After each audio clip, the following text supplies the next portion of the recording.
It's expected that the Redskins will cut him, but they haven't officially done that. I don't know what the salary cap implications are. Apparently, they'd save $8.5 million against the cap if they do release him before June 1st.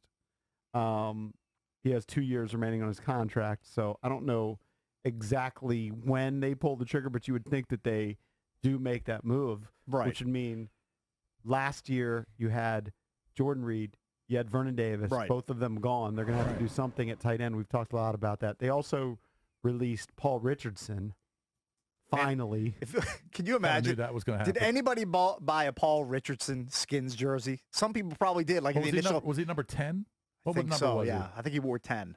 There was probably a few purchases when he showed up. Absolutely. People thought, hey, he could be a Deshaun Jackson light, deep threat, and he just couldn't stay on the field. And when he was on the field, didn't really make an impact. Yep.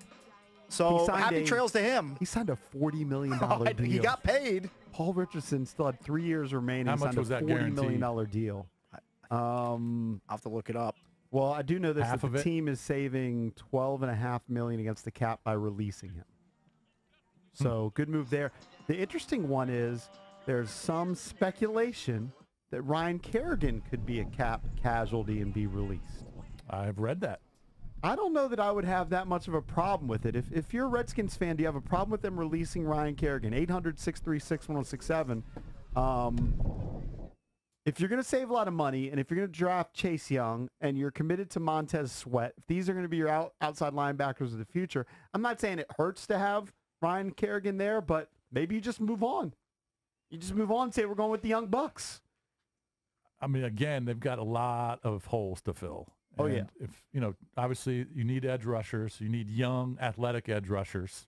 That's kind of the name of the game and defensively in the NFL. So if you think you can get better at that position, then yes. And it's going to save you money, yes, you have to make that move. It looks like Richardson's signing bonus was $10 million.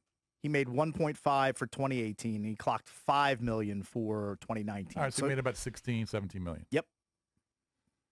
It's pretty good. Would you have a problem with the Redskins cutting Ryan Kerrigan? None whatsoever. I think he's been a great leader. He's a great clubhouse guy, but I think his numbers are just going to continue to go down year after year. And they should have traded him this past season when I think the Colts and the Ravens both had interest. They chose not to. I think that was a dumb move. Look, I mean, I like Ryan. You're clearing house. Ryan. He was certainly a great player here. Yeah. I wouldn't say great, good, very good player. Mm-hmm. But if you can get younger and it's going to save you money, yes, you have to make that move. Of course. You have to at least consider it. I mean, I wouldn't have a problem cutting any veteran, really, if you can get better. Agreed. Going forward. And you got a whole new coaching staff. Yep. And they're not tied to They're not married like to Ryan Kerrigan. Yeah, they're not married to him. They Absolutely have no loyalty to him. 800-636-1067. Yeah, you wonder what Jack Del Rio and Rivera will want. Obviously, Sweat showed some signs that he can be a really good player, especially in the second half of the season. If you do end up drafting Chase Young, like I think outside of the salary, I think you'd prefer to keep Kerrigan because you want as much depth as possible. And in the 4-3, maybe he's going to benefit from that, just going out, and he's not going to have to drop back in coverage like he did sometimes in the 3-4, and you just have him going after the quarterback. I think you'd prefer to keep him. But in some ways, getting rid of him just sends a message saying we're clearing house. Yep. We're clearing house. It's a new era here. We got rid under of Josh Rivera. Norman, got rid of Paul Richardson, we're getting rid of Kerrigan.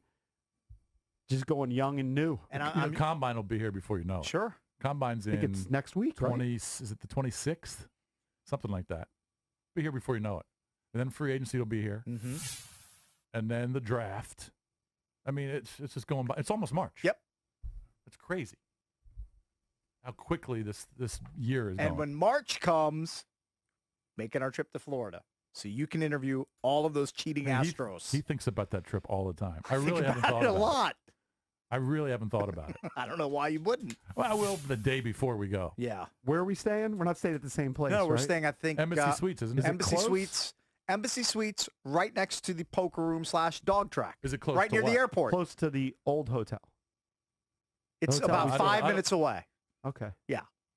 Trust me, I know. Because every year I drive to the dog track. Right. And I sit down and play poker with a bunch of old guys. I think the hotel's nice. It's big. I think it's got a conference center. So it's a big hotel. Should be nice. But as long as Cakes is buying dinner every night. Yeah, I'm sure we're going to do that. Well, you're just going to expense it. That's true.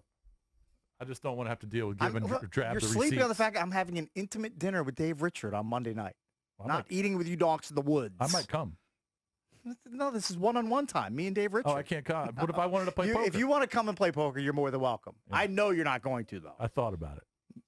I might have to ship the sticks down there and play around on Sunday. See, you're more likely to do I get that. down there at 11 o'clock. Hey, when you got back from the poker takedown Yeah. on Sunday night, Mm-hmm. were you greeted by like balloons and confetti at home? No. Did your wife get butts ice? I went straight into the kitchen. It's 3 a.m. And I Okay. pounded 2 beers to decompress. And then I went to sleep. Yes. All the mental gymnastics of playing poker for like the last 23 hours. I needed to self-medicate myself to sleep.